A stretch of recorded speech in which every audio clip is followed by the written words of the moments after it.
Ya Muhammad, angkat kepalamu. Tidak lagi ada yang ibadah di padang mahsyar ini.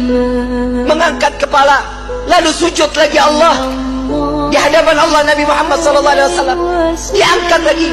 Wahai kekasihku, angkat kepalamu. Sudah tidak ada lagi yang ibadah dia di padang mahsyar ini. Tetap Nabi mengangkat kepala lalu sujud lagi kepada Allah. Sampai terakhir, apa yang kau inginkan wahai kekasihku? Ya Allah, selesaikan siksaan padang mahsyar. Biarkan mereka, masukkan mereka ke mizan penimbangan amal baik amal buruk mereka.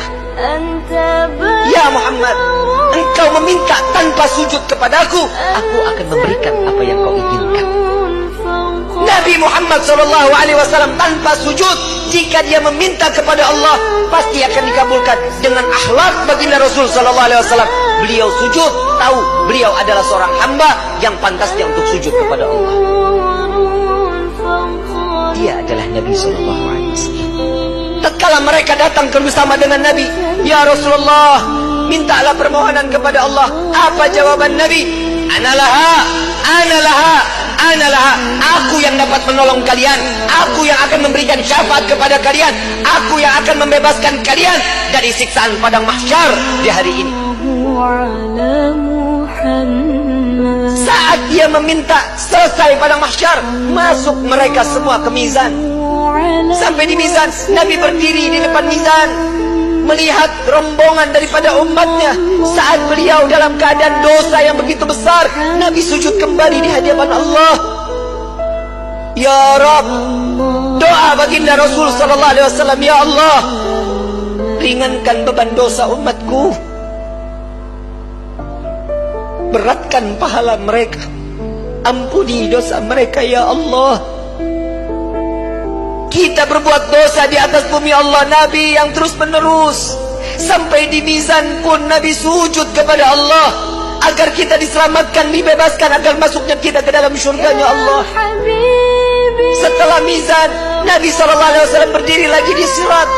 Saat dimana jembatan tersebut, satu helai rambut dibelah menjadi 7, tajamnya luar biasa, di bawahnya neraka jahanam.